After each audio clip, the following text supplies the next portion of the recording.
Good morning सभी को। आज है 7 सितंबर 2023 और 7 सितंबर 2023 के अपनी करंट अफेयर्स को करते हैं। पहला क्वेश्चन है, जल मिशन योजना के तहत हर घर नल से जल पहुंचाने के मामले में अब तक कितने ग्रामीण परिवारों को नल कनेक्शन से जोड़ा गया है? तो वो जोड़ा गया है 13 करोड़ परिवारों को नल कनेक्शन से जोड़ा गया है। किस मिशन के तहत? जल जीवन मिशन के तहत जोड़ा गया है। और इस जल जीवन मिशन की योजना की शुरुआत किस वर्ष की गई थी? 2019 में जो है वो जल जीवन मिशन को शुरू किया गया था।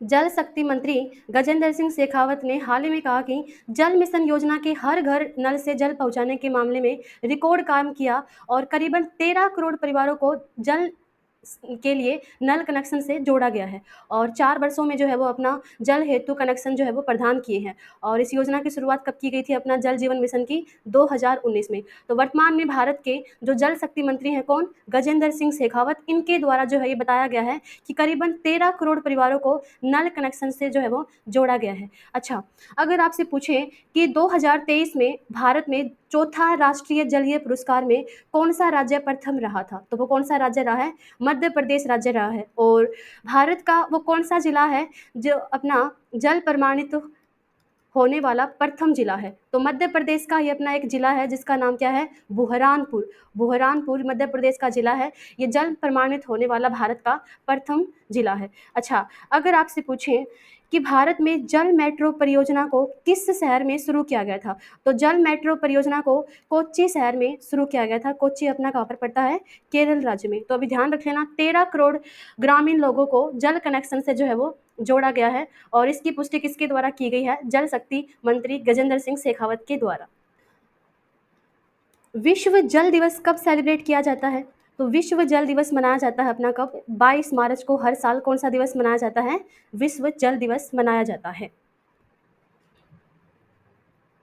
नेक्स्ट क्वेश्चन है, हाल ही में किस राज्य के मुख्यमंत्री ने दिव्यांग बच्चों को सशक्त बनाने के लिए सबल योजना को शुरू किया है? तो वो किया है हिमाचल प्रदेश राज्य के द्वारा दिव्यांग बच्चों को सशक्त बनाने के लिए सबल योजना को शुरू किया है। और हिमाचल के वर्तमान में जो सीएम है अपने कौन है? सुखविंदर सिंह सुक्खू। इनके द्वारा इस योजना को जो है वो शुरू किया गया है हिमाचल प्रदेश राज्य में। और अगर आपसे पूछे ये कौन सी पार्टी से बिलोंग करते हैं? तो कांग्रेस पार्टी के नेता हैं कौन? सुखविंदर सिंह सुक्खू। और अभी यहाँ पर हाल ही में विधानसभा के चुनाव हुए थे, तो टोटल विधानसभाएं सीट हिमाचल प्रदेश में कितनी है? 68। और यहाँ के वर्तमान में राज्यपाल कौन है अपने? शिव प्रताप शुक्ल। ये हिमाचल प्रदेश के वर्तमान में राज्यपाल हैं। हिमाचल प्रदेश के मुख्यमंत्री सुखविंदर सिंह सुक्खू ने सर्व शिक्षा अभियान के द्वारा संयुक्त रूप से आयोजित कार्यक्रम के दौरान हिमाचल प्रदेश के हमीरपुर जिले के नाधौन से मुख्यमंत्री खेल क्षमता पुनर्निर्माण आकांक्षाएं और आजीविका योजना सबल का शुभारंभ किया है। और ये सबल किसके लिए है अपना? विशेष तौर पर विकलांग बच्चों के लिए है। और यहाँ के राज्यपाल कौन है अपने वर्तमान में? शिव प्रताप शुक्ला। ये वर्तमान में हिमाचल प्रदेश के राज्यपाल है। यहाँ पर अपने वन्यजीव अभ्यारण्य है, एक वन्यजीव अभ्यारण्य है कौन सा अपना? खोखन वन्यजीव अभ्यारण्य और कीबर वन्यजीव अभ्यारण्य। यहाँ पर अपना एक नेशनल पार्क है हिमालयन नेशनल पार्क। किस राज्य में है? हिमाचल प्रदेश में। एक नेशनल पार्क है पिन घाटी नेशनल पार्क। किस राज्य में है? हिमाचल प्रदेश में। अच्छा, यहाँ पर कुछ दिन पहले ही अपनी एक चाय है जिसका नाम क्या है? कांगड़ा चाय। कांगड़ा चाय ये जीआई टैग प्रोडक्ट प्राप्त किया है। और जीआई टैग इसको किसके द्वारा दिया गया है? तो यूरोपीय संघ के द्वारा भारत के किस प्रोडक्ट को जीआई टैग दिया गया था? तो वो दिया गया है कांगड़ा चाय को। और यहाँ की राजधानी क्या है हिमाचल प्रदेश की? शिमला जो है ये क्या है? हिमाचल प्रदेश राज्य की राजधानी है। तो अभी ध्यान रख लेना, सबल योजना को किसके लिए शुरू किया गया है? विकलांग बच्चों के लिए शुरू किया गया है हिमाचल प्रदेश के मुख्यमंत्री सुखविंदर सिंह सुक्खू के द्वारा। नेक्स्ट क्वेश्चन है, हाल ही में सात्विक सोलर रोप्स ने किसे अपना राष्ट्रीय ब्रांड एम्बेसडर बनाया है? तो वो बनाया है रविंदर जडेजा को। सात्विक सोलर रोप्स जो अपने भारत की ऊर्जा नवीनकरणीय कंपनी है सात्विक सोलर रोप्स, इसके द्वारा अपना राष्ट्रीय ब्रांड एम्बेसडर बनाया गया है। किसको? रविंदर जडेजा को। अच्छा, जो एमएस धोनी है अपनी एक कंपनी है जिसका नाम क्या है? वाईकॉम 18। वाईकॉम 18 के वर्तमान में ब्रांड एम्बेसडर कौन है? एमएस धोनी है। अभी 5वां विश्व कॉफी सम्मेलन का जो ब्रांड एम्बेसडर है वो किसको बनाया गया है? रोहन बोपन्ना को जो है वो अपना 5वां विश्व कॉफी सम्मेलन का ब्रांड एम्बेसडर जो है वो बनाया गया है। और अभी national icon award, national icon भारतीय चुनाव आयोग के द्वारा नेशनल आइकॉन ये किसको बनाया गया है? वो बनाया है सचिन तेंदुलकर को। किसके लिए? चुनाव के प्रचार प्रसार के लिए सचिन तेंदुलकर को नेशनल आइकॉन जो है बनाया गया है, कितने सालों के लिए? 3 सालों के लिए। तो अभी ध्यान रख लेना, सात्विक सोलर रोप्स ने अपना राष्ट्रीय ब्रांड एम्बेसडर बनाया है किसको? भारतीय क्रिकेटर है कौन? रविंदर जडेजा। अच्छा, विराट कोहली किसके ब्रांड एम्बेसडर है वर्तमान में? नॉइस कंपनी के वर्तमान में ब्रांड एम्बेसडर है अपने कौन? विराट कोहली। और जो एम एस धोनी हैं ये अपने किसके हैं? वाईकॉम 18 कंपनी के ब्रांड एम्बेसडर हैं। और जो वाईकॉम 18 कंपनी है, अभी बीसीसीआई के द्वारा जो है इसको अपना मीडिया राइट्स इसको दिया गया है। पहले मीडिया राइट्स अपना किसके पास में था? स्टार स्पोर्ट्स के पास में था। और अभी मीडिया राइट किसको दिया गया है? वाईकॉम 18 कंपनी को दिया गया है, जिसके ब्रांड एम्बेसडर वर्तमान में कौन है? महेंद्र सिंह धोनी है। नेक्स्ट क्वेश्चन है, हाल ही में किसने national diabetologist of the year award जीता है? तो वो जीता है डॉक्टर नवनीत अग्रवाल के द्वारा। डॉक्टर नवनीत अग्रवाल ने जीता है कौन सा अवार्ड? National diabetologist award. अच्छा, अभी सांता थोटम के द्वारा कौन सा अवार्ड जीता गया था? BRICS innovation award. BRICS innovation award 2023 से किसको सम्मानित किया गया है? सांता थोटम को। और रवि कैनन का तो इनाम इम्पोर्टेंट है, क्योंकि 2023 में जो रमन मैग्सेसे पुरस्कार है, एशिया का नोबेल पुरस्कार एक भारतीय को मिला है, जिनका नाम क्या है? रवि कैनन। और इन्होंने किस क्षेत्र में काम किया है? कैंसर के क्षेत्र में इन्होंने काम किया है। तो डॉक्टर रवि कैनन को रमन मैग्सेसे पुरस्कार 2023 से सम्मानित किया गया था। 2023 का प्रिट्जकर पुरस्कार जो वास्तुकला के क्षेत्र में दिया जाता है, ये किसको दिया गया है? सर डेविड चिपरफील्ड को इस पुरस्कार से सम्मानित किया गया था। मैथ क्षेत्र का सबसे बड़ा पुरस्कार है कौन सा? एबल पुरस्कार। तो एबल पुरस्कार 2023 से किसको सम्मानित किया गया था? वो दिया गया था लुइस कैफिरेली। तो लुइस कैफिरेली को कौन से अवार्ड से सम्मानित किया गया था? एबल पुरस्कार, जो अपना किस क्षेत्र में दिया जाता है? गणित के क्षेत्र में दिया जाता है। तो अभी ध्यान रख लेना, national diabetologist of the year का पुरस्कार किसको दिया गया है? डॉक्टर नवनीत अग्रवाल को इस पुरस्कार से सम्मानित किया गया है। नेक्स्ट क्वेश्चन है, हाल ही में मत्स्य पालन के लिए केसीसी पर राष्ट्रीय सम्मेलन कहाँ पर आयोजित किया गया है? तो वो किया गया है कहाँ पर? मुंबई के अंदर जो है इसको आयोजित किया गया है अपना मत्स्य पालन के लिए। किस पर? किसान क्रेडिट कार्ड पर राष्ट्रीय सम्मेलन का आयोजन मुंबई में किया है। और इसका जो उद्घाटन है वो भारत के जो वर्तमान में मत्स्य पालन मंत्री हैं अपने कौन? पुरुषोत्तम रूपाला। पुरुषोत्तम रूपाला के द्वारा जो है वो इसका उद्घाटन किया गया है। एक दिवस मनाया जाता है 10 जुलाई को, कौन सा? राष्ट्रीय किसान मत्स्य दिवस मनाया जाता है कब? 10 जुलाई को। और मत्स्य पालन को क्या कहा जाता है? पीसी कल्चर कहा जाता है। किसके पालन को? मत्स्य पालन को। और मत्स्य पालन को बढ़ावा देने के लिए कौन सी क्रांति को शुरू किया गया था? नीली क्रांति। नीली क्रांति का संबंध किससे है अपना? तो मत्स्य पालन से है अपनी कौन सी क्रांति? नीली क्रांति। नेक्स्ट क्वेश्चन है, किसे doctor VG Patel memorial award 2023 से सम्मानित किया गया है? तो वो किया गया है सत्यजीत मजूमदार को doctor VG Patel memorial award, जो किस क्षेत्र में दिया जाता है? अर्थशास्त्र के क्षेत्र में दिया जाता है। कौन सा पुरस्कार? डॉक्टर वीजी पटेल पुरस्कार। और ये अभी 2023 में किस व्यक्ति को दिया गया है? सत्यजीत मजूमदार को। और दीपक गुप्ता ये हाल ही में क्या बने थे अपने? कोटक महिंद्रा जो अपना बैंक है उसके सीईओ उदय कोटक की जगह पर कौन बने हैं? दीपक गुप्ता बने थे। डॉक्टर वीजी पटेल मेमोरियल जो अवार्ड है किस क्षेत्र में दिया जाता है? अर्थशास्त्र के क्षेत्र में दिया जाता है। अगर आपसे पूछे अर्थशास्त्र में नोबेल पुरस्कार की शुरुआत किस वर्ष की गई थी? तो ये की गई थी अपना कब? 1968 में नोबेल पुरस्कार की जो शुरुआत है वो किस क्षेत्र में की गई थी? अर्थशास्त्र के क्षेत्र में नोबेल पुरस्कार देने की जो है वो शुरुआत कब हुई थी अपना? 1968 से।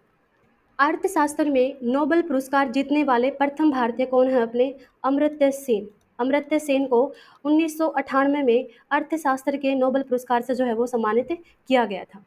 नेक्स्ट क्वेश्चन है, हाल ही में भारत इलेक्ट्रॉनिक्स लिमिटेड ने किस देश की एरोस्पेस इंडस्ट्रीज के साथ में समझौता किया है?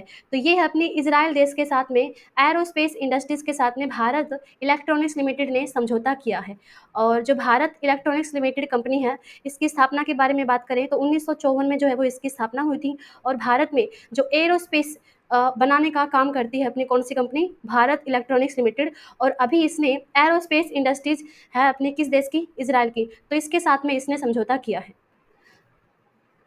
भारत इलेक्ट्रॉनिक्स लिमिटेड और इजराइल एरोस्पेस इंडस्ट्रीज ने समझौता ज्ञापन पर हस्ताक्षर किए हैं और हस्ताक्षर समारोह बेंगलुरु में आयोजित किया गया है, क्योंकि जो भारत इलेक्ट्रॉनिक लिमिटेड कंपनी है, इसका जो मुख्यालय है वो अपना कहाँ पर है, बेंगलुरु में जो है वो क्या है, इसका मुख्यालय है। यह समझौता ज्ञापन भारत की आत्मनिर्भर भारत और मेक इन इंडिया नीतियों के क्या है, ये अनुरूप है। नेक्स्ट क्वेश्चन है, G20 शिखर सम्मेलन स्थल पर विश्व की सबसे ऊंची नटराज प्रतिमा का अनावरण किया है और इसकी ऊंचाई कितनी है, तो इसकी ऊंचाई है 28 फुट। दिल्ली में G20 शिखर सम्मेलन के आयोजन स्थल भारत मंडपम में दुनिया की सबसे ऊंची नटराज प्रतिमा को स्थापित किया गया है और इसका वजन कितना है, 20 टन इसका वजन है और इसकी ऊंचाई कितनी है, 28 फीट जो है इसकी ऊंचाई है। और कहाँ पर इसको, तो प्रतिमा को तमिलनाडु के तंजावुर जिले के स्वामी मलाई में मूर्तिकार राधा कृष्ण स्टापथी और उनकी टीम ने 7 महीने के समय, रिकॉर्ड के समय इसको बनाया है। तो इसको जो है अपना G20 दिल्ली के अंदर जो है इसको स्थापित किया गया है। इसकी ऊंचाई कितनी है, तो इसकी ऊंचाई है अपनी कितनी, 28 फुट इस प्रतिमा की ऊंचाई है, नटराज की प्रतिमा। और मूर्ति का निर्माण पारंपरिक ढलाई विधि का उपयोग करके अष्ट धातुओं में इसका जो है वो निर्माण किया गया है। अभी G20 की चौथी शेरपा बैठक कहाँ पर आयोजित की गई है, किस राज्य में की गई थी, हरियाणा राज्य में G20 की चौथी शेरपा बैठक का जो है वो आयोजन किया गया था। और भारत G20 की अध्यक्षता कर रहा है प्रेजेंट टाइम में, कौन से भी नंबर की अध्यक्षता कर रहा है भारत, 18वें नंबर की G20 की अध्यक्षता कौन कर रहा है, भारत। और 2024 में G20 की अध्यक्षता किस देश के द्वारा की जाएगी, ब्राजील देश के द्वारा जो है 2024 में G20 की अध्यक्षता की जाएगी। अच्छा, भारत 2023 में किस किस की बैठक का आयोजन कर रहा है, तो एक है अपना अस्सीओ 2023 की मेजबानी कौन कर रहा है, भारत। मिस वर्ल्ड 2023 इसका आयोजन भी भारत में ही होगा, कहाँ पर होगा, जम्मू कश्मीर में होगा। और भारत में ही 5वां विश्व कॉफ़ी सम्मेलन होगा, कहाँ पर, बेंगलुरु के अंदर इसका आयोजन किया जाएगा। IOC इंटरनेशनल ओलंपिक कमेटी 2023 इसका आयोजन भी कहाँ पर किया जाएगा, भारत में इसका आयोजन किया जाएगा। इंटरनेशनल ओलंपिक कमेटी की बैठक का आयोजन भारत में मुंबई में, कहाँ पर, मुंबई में 2023 के अंदर इसको किया जाएगा। और क्वाड की बैठक 2023 में किस देश के द्वारा की गई है, तो वो की गई है जापान के द्वारा। और G7 की बैठक भी किस देश के अंदर हुई है, जापान में। मालाबार एक्सरसाइज इसका आयोजन किस देश के द्वारा किया गया था, ऑस्ट्रेलिया देश के द्वारा मालाबार एक्सरसाइज का आयोजन किया गया है। नेक्स्ट क्वेश्चन है, हाल ही में किस लिमिटेड कंपनी ने green hydrogen pilot in India सम्मेलन की मेजबानी की है, तो वो की गई है NTPC के द्वारा green hydrogen pilot in India की मेजबानी की है। हरित हाइड्रोजन पहल के प्रति अपनी प्रतिबद्धता को प्रदर्शित करने के लिए इस सम्मेलन की मेजबानी NTPC लिमिटेड के द्वारा की गई है। और कहाँ पर, 5 सितंबर को नई दिल्ली में भारत में ग्रीन हाइड्रोजन पायलट विषय पर एक दिवसीय सम्मेलन आयोजित किया गया है। भारतीय ताप विद्युत निगम यानी कि NTPC की स्थापना 1975 में हुई और इसका मुख्यालय की बात करें नई दिल्ली में है। और वर्तमान में इसके अध्यक्ष हैं अपने कौन, गुरदीप सिंह। और वर्तमान में भारत के केंद्रीय ऊर्जा और नवीन एवं नवीनकरणीय ऊर्जा मंत्री हैं राजकुमार सिंह। अच्छा, हाइड्रोजन से संबंधित बात हुई है, तो हाइड्रोजन की खोज किसके द्वारा की गई थी, कैवेंडिश के द्वारा जो है अपनी किसकी खोज की गई थी, हाइड्रोजन की खोज की गई थी। हाइड्रोजन जो अपना क्या है, एक नॉन मेटल है। अच्छा, भारत में पहला हरित हाइड्रोजन प्लांट किस राज्य में स्थापित किया गया है, तो भारत में पहला हरित हाइड्रोजन प्लांट स्थापित किया गया है किस राज्य में, असम में। और भारत का पहला बायोमास आधारित हाइड्रोजन प्लांट किस राज्य में स्थापित किया गया है, तो वो किया गया था किस राज्य में, मध्य प्रदेश के कौन से जिले के अंदर, खंडवा जिले में भारत का पहला बायोमास आधारित हाइड्रोजन प्लांट को शुरू किया गया था। और विश्व में पहली हाइड्रोजन ट्रेन को शुरू करने वाला पहला देश कौन सा है, जर्मनी है। और विश्व का दूसरा देश जिसने हाइड्रोजन ट्रेन को शुरू किया है वो कौन सा है, चाइना है। और एशिया का प्रथम देश जिसने हाइड्रोजन ट्रेन को शुरू किया है वो होगा कौन सा, चाइना। और विश्व का ये दूसरा।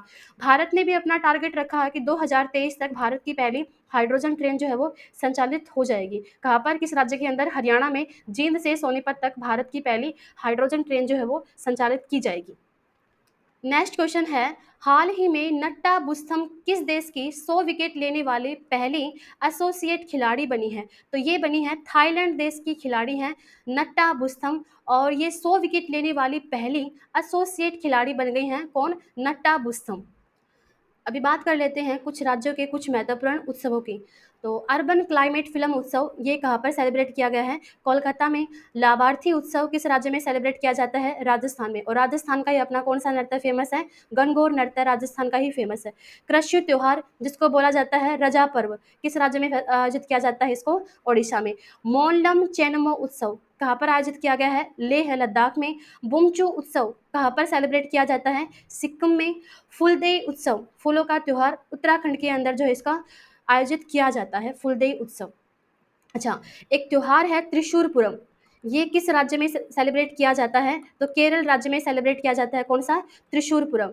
और केरल राज्य में ही अपना फेस्टिवल है कौन सा? ओणम फेस्टिवल, अपना मकर विलक्कू फेस्टिवल, पुरम फेस्टिवल और अट्टुकल पोंगल फेस्टिवल, ये किस राज्य में सेलिब्रेट किए जाते हैं? केरल राज्य में। तमिलनाडु राज्य के अंदर कौन सा त्योहार सेलिब्रेट किया जाता है? थाई पुषम फेस्टिवल मनाया जाता है अपना तमिलनाडु राज्य में। एक त्योहार है जिसका नाम है खार्ची पूजा, खार्ची पूजा किस राज्य के अंदर सेलिब्रेट किया जाता है? त्रिपुरा में। फेस्टिवल है एक हरेला, हरेला मनाया जाता है अपना उत्तराखंड राज्य में। और हरेली फेस्टिवल अपना मनाया जाता है किस राज्य में? छत्तीसगढ़ राज्य में सेलिब्रेट किया जाता है हरेली, और हरेला मनाया जाता है अपना उत्तराखंड राज्य में। तो ये थी अपनी आज की करंट अफेयर्स। आप हमारे चैनल को लाइक और सब्सक्राइब करें। Thank you.